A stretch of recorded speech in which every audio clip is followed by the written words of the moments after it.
Thank you, Mr Speaker. Mr Speaker, this government celebrated International Women's Day and Women's History Month by accelerating action to change women's lives. This means greater opportunities in the workplace, ensuring our streets are safe for women and that we have better public services for our women and their families. Harnessing the talents and skills of all women will boost our economy. A 5% increase in employment amongst women could boost the UK economy by up to £125 billion. Women's equality is at the heart of our plan for change and will drive economic growth for everyone. Charlotte Nichols. Thank you, Mr Speaker. According to research, 52% of ICBs in England, including Cheshire and Merseyside ICB, still require same-sex couples to self-fund at least 6 to 12 cycles of costly intrauterine insemination before they're eligible to access IVF treatment on the NHS. So could the Secretary of State please tell us what she is doing to end the postcode lottery for lesbian and bi couples looking to start a family? Minister. My honourable friend is right to draw the House's attention to the postcode lottery and the patchy access to IVF across our country. We want to make sure that everyone has fair access to high quality care. DHSC have started to make progress towards their ambition to improve access to IVF services, and we also await the National Institute for Health and Care Excellence concluding its review on clinical guidance for the provision of such services. Shadow Minister Kemi Badenoch. Thank you. Thank you, Mr Speaker. Parents up and down the country are anxious about the use of puberty blockers on under 18, so I was disappointed to read that the Health Secretary has failed to intervene in an NHS puberty blocker trial despite grave concerns about children's safety. I know the landmark CAS review said more evidence was needed, but I asked the Secretary of State, will she show moral courage and common sense leadership to ensure that these dangerous and irreversible drugs are never tested on our children?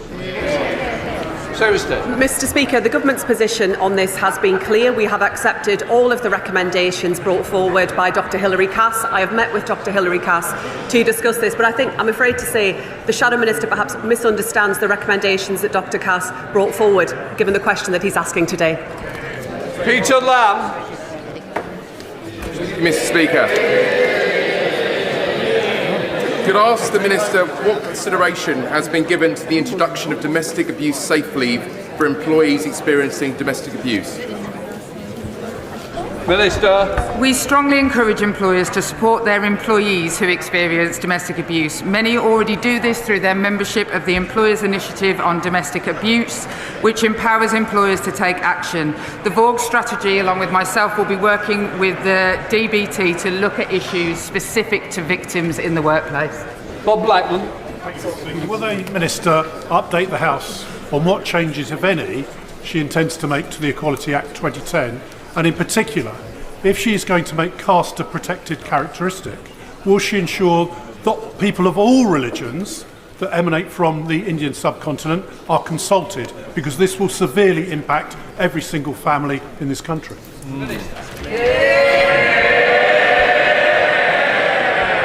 Mr Speaker, we have no plans to change the Equality Act, as my honourable friend set out earlier through the new race engagement group being led by Baroness Lawrence. We will consider any such questions, such as the ones that he identifies.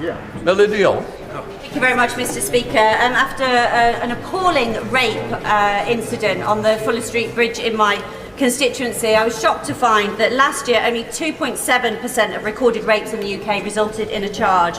What is the Minister doing to improve this charge rate and get justice for more survivors of this appalling crime? I'm very sorry to hear of the case in my honourable friend's constituency, and it brings into sharp focus the need to tackle violence against women and girls and to ensure that our mission to halve violence against women and girls is delivered. The inheritance that we had from the Conservatives was shocking. Far too many women denied justice, cases never getting to court, or victims being left to wait for years for justice. That's why the Lord Chancellor has made this a priority to take action to deliver justice for women. Before we come to Prime Minister's questions, can I welcome in the gallery the Chairman of the State of the Great Hurl, the Parliament of Mongolia. Now we come to Alberto Costa, Prime Minister's questions. Question number 1, Mr Speaker. Minister. Thank you, Mr Speaker. Last night I spoke to President Zelensky to discuss progress that President Trump had made with Russia towards a ceasefire, and I took the opportunity to reaffirm our unwavering support to the people of Ukraine. Mr Speaker, I'm deeply concerned about the resumption of Israeli military action in Gaza. the images of parents carrying their children, young children, to hospitals have emerged over the last few days are truly shocking, alongside the sheer number of people who've been killed. And we will do all that we can to ensure the resumption of the ceasefire, to get the remaining hostages out and to get aid that's desperately needed in. Mr. Speaker, the whole House will want to celebrate the extraordinary life of Group Captain John Paddy Hemingway, the last known pilot of the Battle of Britain. The courage of his generation, the fearlessness, sense of duty and service secured our freedom, and we will never forget them. Mr. Speaker, this morning I had meetings with ministerial colleagues and others. In addition to my duties in this House, I shall have further such meetings later today. Alberto Costa. Thank you, Mr. Speaker. Brain tumours kill more children and those under the age of 40 than any other cancer. Mr. Speaker, from time to time, all of us get constituents in our surgeries that tell us stories which really get to us and twang on the heart. Mr. Speaker, last Friday, Laura attended my Sharnford constituency. She told me of the tragic death of her 6-year-old, energetic, loving son, Talon, from a brain tumour. All that she asked, Mr. Speaker, is that I raise this matter nationally, and I'm doing that now. But I'd like to go one step further. Would the Prime Minister agree to arrange a meeting for Laura and the brain tumour support group known as Angel Mums to meet with the relevant healthcare minister to discuss brain tumour research? Prime Minister. Can I thank him for doing what he was asked to do, which is raising this case here. The loss of a child is simply unbearable, and I think most of us, including myself, simply wouldn't know how we would be able to react. And I think the whole House will want to send its deepest condolences to Laura and to all of Talon's family and friends. I will happily make sure that the meeting that he requests takes place, so we can reassure that we are committed to supporting life-saving and life-improving research, and doing all we can to improve how we prevent, detect, manage and treat cancer. Thank you. Andrew Pex. Thank you, Mr. Speaker. Like many people in Peterborough, I am passionate about tackling low pay and insecure work, especially for young people.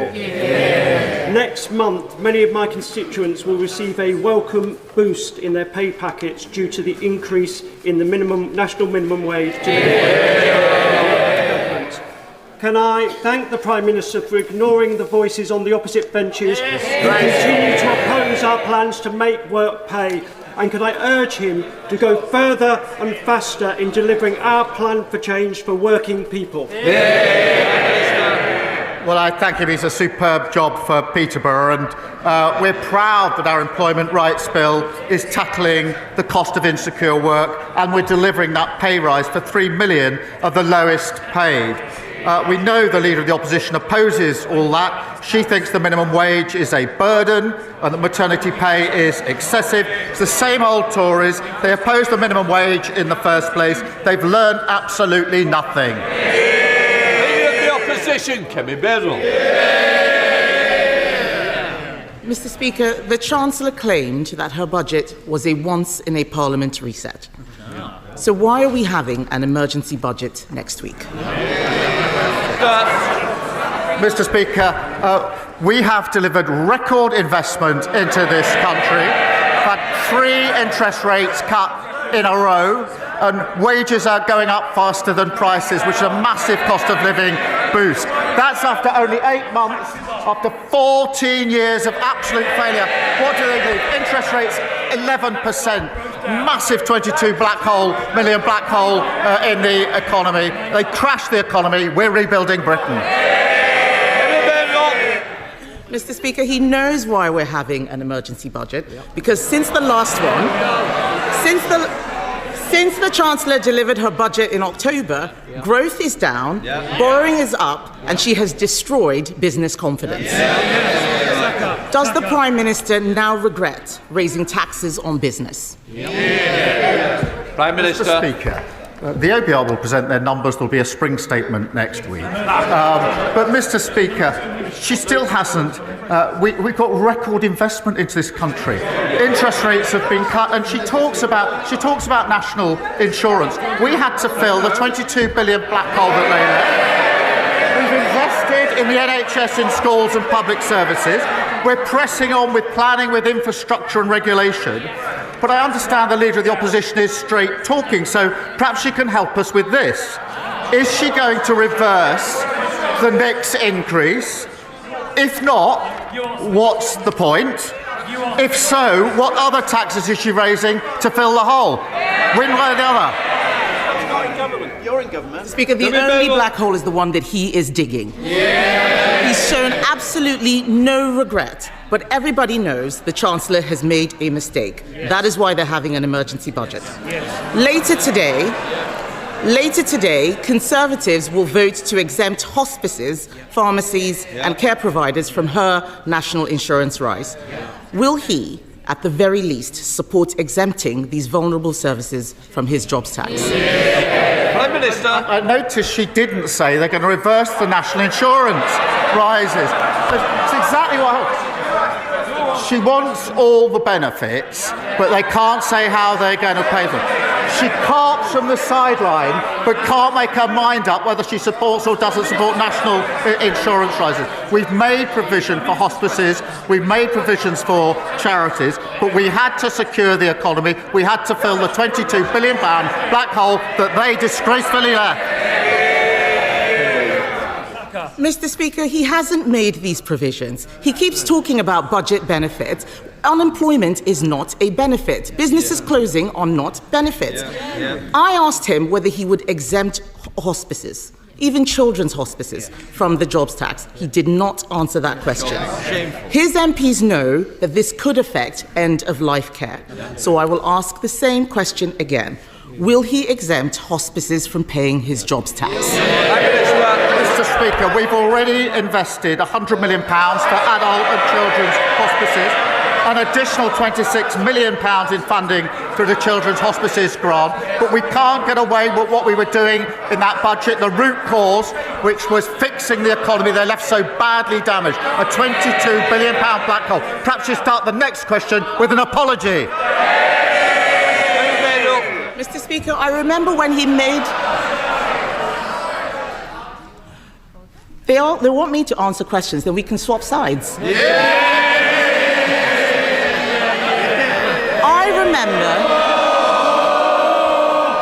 I remember when he made that announcement. He's forgotten because the money he's referring to for hospices is for buildings. It is not for the salaries hit by the jobs tax.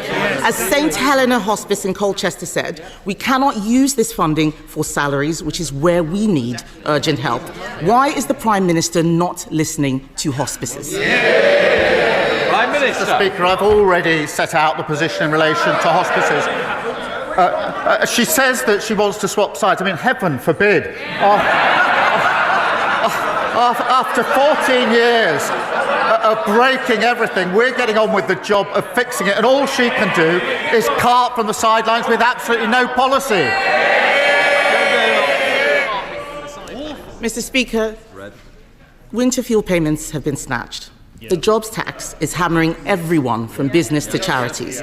The Chancellor promised a once-in-a-Parliament budget that she would not come back for more. And in that budget, she said there will be no extension of the freeze in income tax thresholds. Ahead of the emergency budget, will he repeat? Mr. Speaker, ahead of the emergency budget, will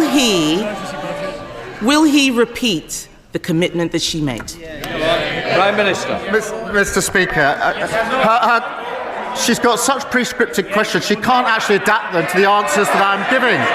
I mean, Mr. Speaker, I think she now calls herself a Conservative realist. Well, I'm realistic about the Conservatives. The reality is they left open borders and she was the cheerleader.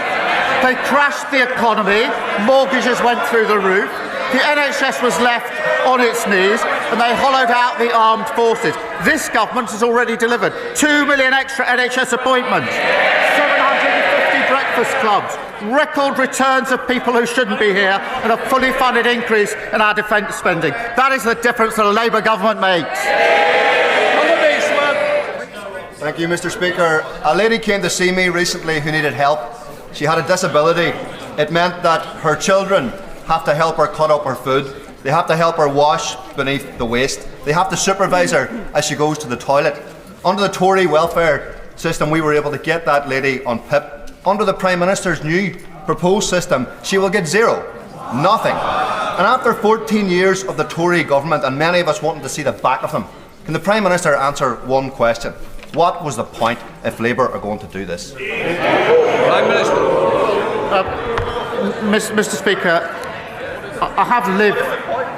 I've lived with the impact of a disability in our family through my mother and brother all my life. I do understand the human impact of this, but the current system is morally and economically indefensible, and we're right to reform it, and nobody should be defending the broken status quo. We are proceeding on three principles: that if you can work, you should work. If you need help into work, the state should help you, not hinder you. And if you can never work, you must be supported and protected. They are the right principles, but we can't leave the current system as it is. Leader of the Liberal Democrats, Sir Ed Davey. Can I associate myself with the Prime Minister's remarks on Ukraine and Gaza? And can I also pay tribute to Group Captain John Paddy Hemingway and all our heroes from the Battle of Britain? I know that members across this House will, like me, have heard from GPs, dentists, community pharmacists and care homes who are all deeply worried about the impact of the national insurance rise on the services they provide to patients. That's why the House of Lords passed a Liberal Democrat amendment to exempt NHS and care providers. That amendment comes before this House this afternoon, but we're hearing worrying reports that the Prime Minister will order Labour MPs to vote against it. Will the Prime Minister reassure this House and patients across the country that these reports are not true? Prime Minister. Can I start by pointing out that because of the changes we made at that budget, we were able to put record amounts of money into our National Health Service, and vitally important that we did so. And it isn't right to simply oppose the measures we had to take to raise the money and at the same time say, as the Honourable Gentleman does, that he wants the benefits of the increase in funding to the NHS. The two can't sit together. We have already invested an additional £3.7 billion of funding into social care, including £880 million to increase the social care grant. So we are taking steps. But the basic point remains, which is we can't make the investment into the NHS if we don't raise the money. And you can't simply oppose any raising of money and at the same time welcome the money into the NHS.